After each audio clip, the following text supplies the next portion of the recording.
Usually, I'll start an Eons episode by reporting on the discovery of some strange fossils or setting the stage for a world-changing event like an ice age or extinction. But today, I wanted to try a slightly different approach. Instead of focusing on a story, I want people to stop and think about the action I'm taking. Literally, I'm standing here and telling you a story. Because the development of our human communication ability is also a big story, and it deserves to be appreciated. It took us millions of years to get to this point, so I can tell you why it took us millions of years to get here. And there are other animals alive today that have developed complex ways of communicating, like whales, elephants, and crows, just to name a few. However, our ability to pronounce is a unique trait. It is part of our human identity. From the specific structure of the bones in the throat and how the voice is formed to the shape of the ears, evolutionary researchers are trying to decipher the puzzle of development and adaptation. How did this happen? Although our voices are not recorded in fossils, the traces of our ancestors and relatives can still provide us with important information about when we first started talking.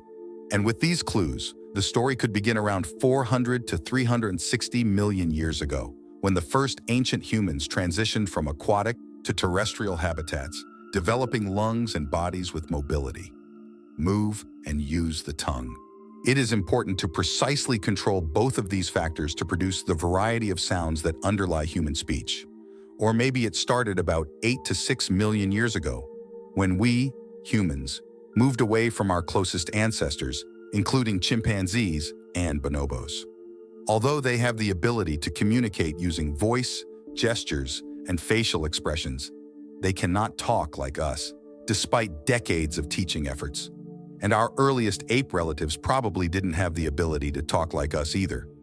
The first piece of fossil evidence that can be used to reconstruct hominin vocalizations comes from the hyoid bone of a young Australopithecus afarensis, dated to 3.3 million years ago. This special bone, called the hyoid bone, is U-shaped, located in the neck just below the jaw, and is not connected to any other bones, but is instead held in place by muscles and ligaments. In humans, the hyoid bone is an important anchor point for the tongue muscles and plays a similar role in chimpanzees. However, in chimpanzees and other apes, it also supports structures called laryngeal air sacs. We're not sure how these structures work. They may help produce louder sounds and help primates call longer or more often when not breathing. However, they can also create new, lower resonances, which help clarify pronunciation and reduce noise, creating differences between higher-pitched sounds. Both of these factors make human speech more difficult to understand. And the thing is, the hyoid bone of Australopithecus afarensis is more similar to chimpanzees and gorillas than it is to humans. This implies that these hominins may have had air sacs attached to their hyoid bones, so their species may not have been able to talk like us. And that hyoid bone is the only one we have from any Australopithecine, a small, fragile bone that is little known in the hominid fossil record. In fact, the oldest hyoids we have discovered date back nearly 3 million years. During that time, Australopithecus disappeared, and our species, Homo, evolved, with some populations even migrating from Africa to Asia and Europe. And Cima de los Huesos, or the Pit of Bones, in northern Spain is where the next oldest hyoids have been found. They date back about 450,000 years and belong to a man from Heidelberg. This species could be a common ancestor of Neandertals and us, Homo sapiens, or it could be just a close relative of both. Although both hyoids at the site are incomplete, what is preserved looks more like humans than Australopithecus, afarensis, or chimpanzees. Therefore, these hominins probably did not have laryngeal air sacs. However, that doesn't necessarily mean they couldn't talk like us, at least not without relying on the hyoid bone. Considering the lack of laryngeal air sacs, members of our species also have unique singing voices. You can divide the vocal tract above the larynx or larynx into two basic parts. The mouth is the horizontal part, and the pharynx is the vertical part, slightly between the mouth and the larynx. In adults, these two parts are equal in length. This allows us to create three different vowels, A, I, and U, and make them sound really different. And almost all human languages have at least three vowels. And they tend to be these three, perhaps because they have the most different sounds and are the least confused. However, some anthropologists do not believe that other human species have similar rates. For example, previous studies have suggested that Neanderthals had vocal cords that were significantly shorter horizontally than vertically. Human infants and chimpanzees also have short longitudinal vocal cords and therefore cannot produce individual vowels. However, a fossil site in Spain may provide clues about this piece of the puzzle. An almost complete individual with a skull and all 7 cervical vertebrae was used to estimate the length of the 2 parts of the vocal cords. The researcher discovered that the horizontal part is actually only slightly shorter than the vertical part. This makes the fossil's proportions more similar to those of a 10-year-old child than an adult. And 10-year-olds can still make different vowel sounds, implying that this is closer to what a half-million-year-old person can do. Some of our recent relatives also have similar respiratory rhythms. When anthropologists reconstructed the length of the vocal cords of an adult Neanderthal from France dating from 50,000 to 70,000 years ago, they discovered that the horizontal line of his upper vocal cords was 1 meter shorter, slightly compared to the longitudinal section. Thus, he may be capable of producing the full range of sounds found in human speech. And there is more evidence of Neanderthal speech than just reconstructed vocal cords.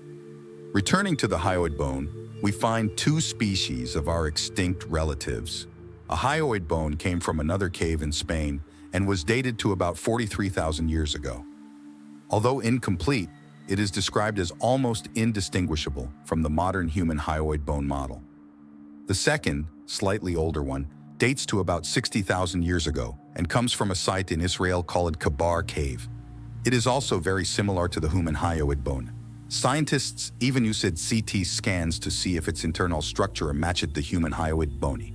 You see, bone can actually change or adjust its microstructure over time, depending on its intended use.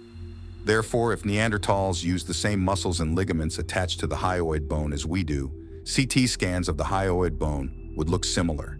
And they did it. That implies that both the outside and inside of this Neanderthal's hyoid bone show that he was capable of making human-like speech sounds. However, being able to make human-like sounds is only half the story. The other half is being able to hear them. While paleoanthropologists haven't found many hyoid fossils, they have found plenty of skulls. These allow them to study things like the size and shape of the ear canal, and sometimes the small bones of the ear, as they are located in the temporal region of the skull.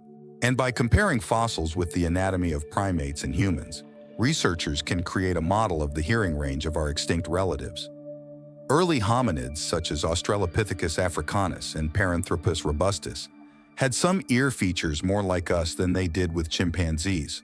For example, they have a slightly shorter and wider path from the outside of the skull to the eardrum. And they have a hammer bone, one of the bones of the middle ear, like humans. However, the remaining 2 bones of the middle ear, the incus and stapes, are more similar to chimpanzees in size and shape. When their hearing abilities were modeled, they were not quite like ours or chimpanzees. These first hominins appear to be more sensitive to mid-range frequencies than those of modern humans or chimpanzees. Ear anatomy is more human-like, and the ability to hear seems to have originated in our genus, Homo. Homo erectus fossils from Asia have some human-like features, and hominins from Cima de los Huesos and Neanderthals have even more similar ear anatomy to Homo sapiens. The same auditory model used for the first hominins predicts that later members of our genus may have the same hearing abilities as us. They have lost some of the mid-range frequency sensitivity seen in early hominins, but have expanded their maximum range of sensitivity to include higher frequencies. It has been suggested that greater sensitivity to those higher frequencies is important for hearing consonants. And the use of consonants is the main feature that distinguishes human language from most other languages in animal communication. These changes in ear and hearing anatomy were coupled with changes in the hyoid bone over time. The first hominids resembled our closest living relatives and members of the genus Homo resembled more with us. And when it comes to cima de los huesos, hominins and Neanderthals, we seem to have all the right structures for separate vowels and consonants. Amazing. Currently, we don't know whether this means these extinct relatives had language. This remains a highly controversial topic, and we do not have enough evidence to say otherwise. It probably depends on how we define language. But what we can say is that there is no anatomical reason why they cannot vocalize and make sounds like humans. Speech sounds. And we know Neanderthals were capable of very human-like behaviors, like caring for injured members of their group and using objects for personal decoration. So perhaps they are also storytellers. As the only remaining human species, it is our duty to piece together the pieces of our ancestors.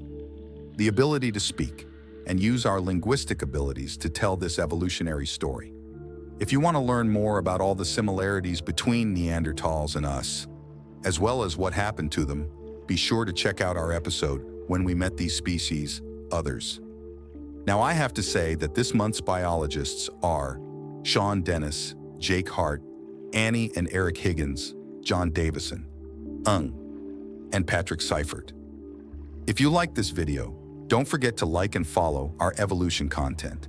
Subscribe to the channel and press the notification bell so you don't miss the next videos. Goodbye and see you again.